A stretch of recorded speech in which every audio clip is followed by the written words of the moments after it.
What's going on, guys? We're back with another shop update video, and we're starting this one off at Elliot's house and working on this cage right away. As I said, we would work on it in this video. So today's goal is to get the dash, the dash tube, the windshield tubes in, and get the dash to fit in there. So this kit came with a tube that goes straight across, and we don't know if that's going to work without gutting everything out of the dash. And Elliott wants to keep, you know, like AC and heat vents and everything. So we might end up having to do a tube that is radiused way out here, but we'll see. We're about to find out. So we're trying to hold the dash up into position and mark out what needs to be cut to go around these tubes right here. The dash is super heavy, so this is not very fun. Sucks. So we're gonna cut this whole bracket out right here and then cut the plastic and see if we can get it to fit up in there. Not very powerful. What is that, a tool for dentists? Yeah. Clean my teeth out with that.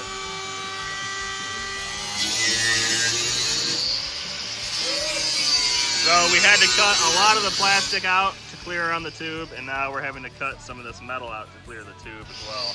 But we're trying to keep as much of it intact as we can so it still bolts in like factory and is sturdy and strong. I think what we're gonna do here is just get rid of the defrost vents there and run a curved tube right on the outskirts of the dash up here in the top. It should still blow the air up too, because Yeah. frost, it'll still make its way up the window. Yeah, and It's at not least you'll still direct. have all the vents that like aim at you and stuff too. All right, so we got the dash into place and we're working on getting this tube situated now. I don't think we're gonna be able to get it to connect directly to the tube, but we're gonna have to build something to connect them together. We don't have any fancy benders or anything. Fun fact about this tube is a couple years ago, Elliott bought the Harbor Freight tube roller to build the rear bumper on his truck because originally the chassis just ended here and he wanted to do a radius bumper like this. So he bought that, and I accidentally cranked one tube too much and bent it too much, and that is the tube that just so happens to fit up in the dash. So that's pretty awesome. 2 years later, I knew what I was doing. You did it so fast that I paid the pizza guy, and when I came back, that tube was overbent. I had figured out if you just cranked the shit out of the jack, they actually got made pretty fast. Too much, in fact.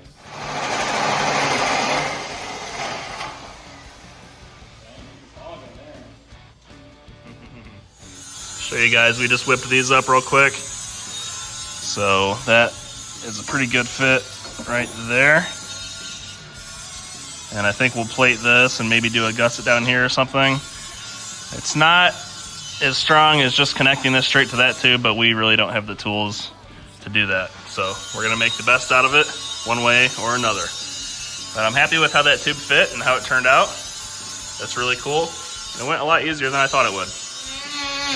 All right, so we got those tacked in, and now we're gonna get the center windshield tubes fit intact and then pull the dash out and weld it all.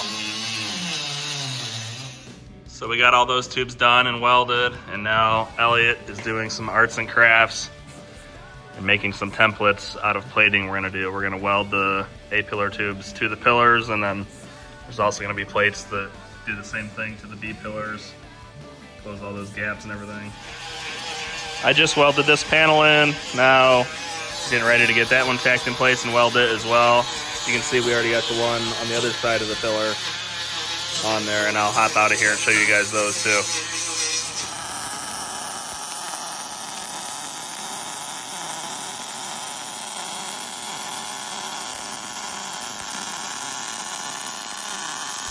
All right, so you can kind of see what the inside one looks like.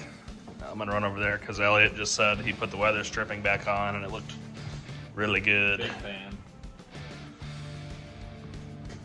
Oh yeah, that does look nice. Cool. So that's where we're gonna end it off for today. We got the dash bar in there, windshield tubes, and plates on both sides on the A-pillars. All right, we're back in my house now and we're ready to work on my truck some more. So the last video you guys saw me refresh the whole front kit, rebuild the rear shocks, add some valving. I said I still needed to change the oil and the gear oil. Well, I did all of that. I didn't film it, but I already did all of that. And then I drove the truck for alignment, got the alignment done, and then the steering rack decided it didn't want to hang on for the year. So today we're doing a steering rack. And man, I think it's like the 6th or the 7th one. But I have like a weird history with them. Sometimes they last a really long time, other times I just blow through them.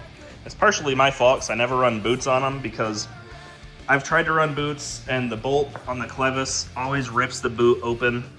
But I'm gonna make more of an attempt this time. I've bought the large boots from Cartech right here.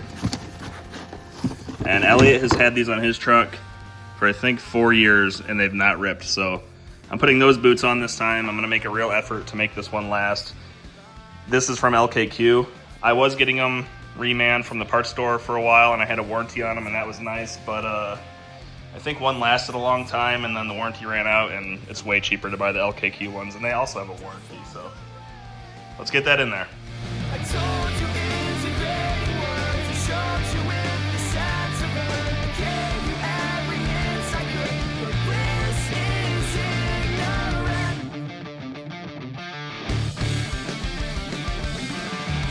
So I got the wheels off and the tie rods disconnected from the rack. Then I took my tie rod clevis off the rack, which is just this little adapter here.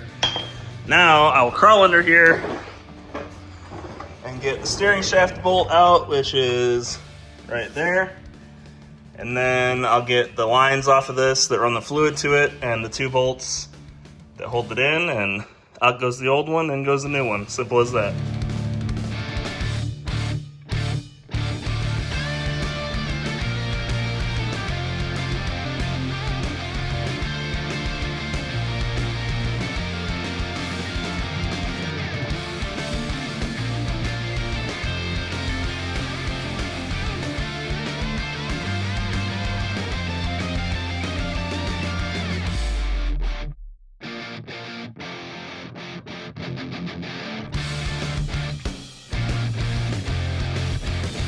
It's our last day, what's left to say? It's our last day, just walk away.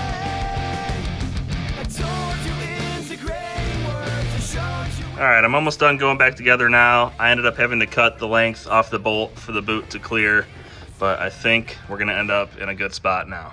Okay, I got it all back together. It turned out nice. Nothing left to do now but to add fluid, bleed the air out, check for leaks, and it's done. I've gotten a lot of questions about this thing over the years. This is a power steering fluid reservoir, filter, and cooler kit that was sold by GJ Motorsports. They no longer exist, but you can still get something very similar to this from SDHQ, and I'm sure some others make it, but I know for sure SDHQ does because I've installed one of their kits not too long ago. I had to cut a hole in my grill for it because the bracket was designed to fit behind a Raptor grill and the F150 grill sinks farther back in. So I thought about remaking a bracket so that it actually fit behind the grill, but my coworker at the time convinced me that it was cooler to cut a hole like this. And I'm glad I did it. That has gotten a lot of attention over the years. A reservoir and cooler like that will help save your pump, but it will not save your rack. All right, just finished that. And back to the truck, back into the garage.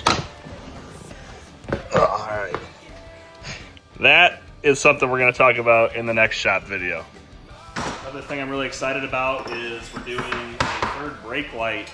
Well, it's not really a third brake light, but a dust light mount that goes in place of your third brake light. So I'm about to weld it together, so I'll show you guys, but I got a bunch of little pieces here.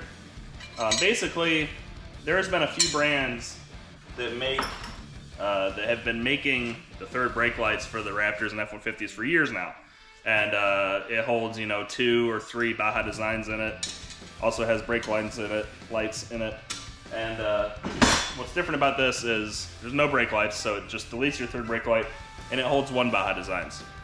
A lot of people don't want to spend the money on 2 or 3 Baja designs S2 lights because they're not cheap.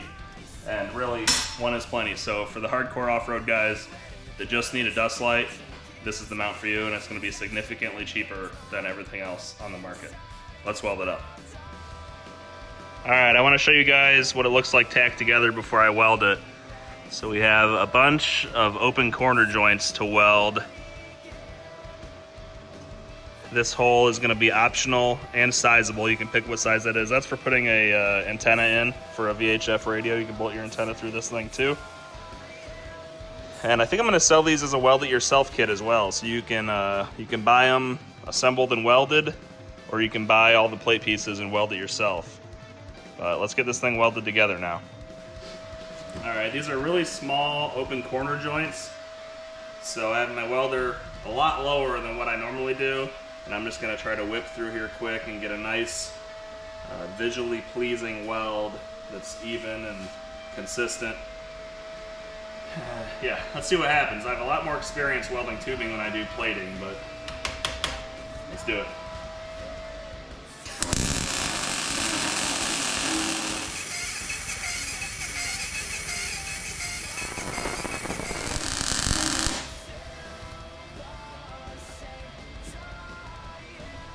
Cool, I'm good with that. That's not bad. I'm gonna do the same settings for these open corners now too.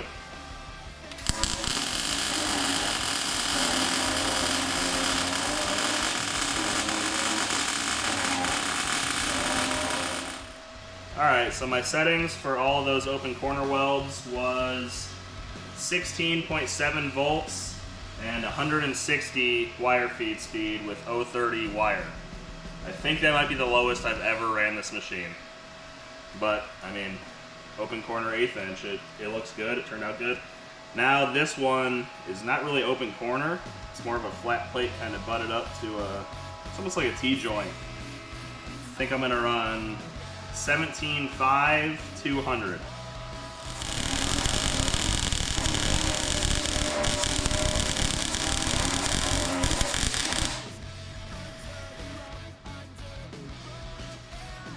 Not bad.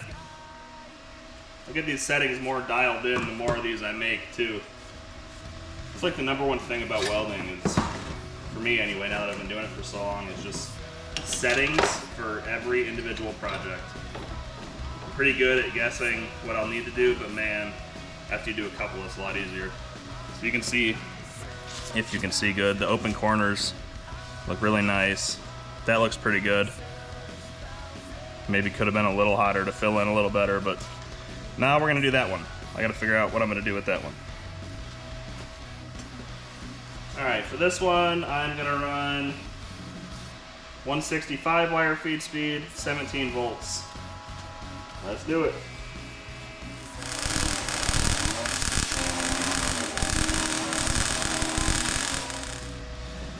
And now for the last two welds, which are basically T-joint 1/8 inch to 3/16, I'm going back up to 17.5 200.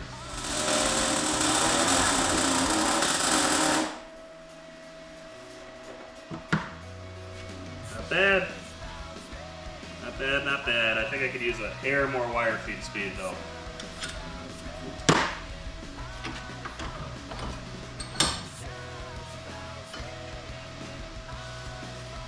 This is gonna burn me. This is burning me.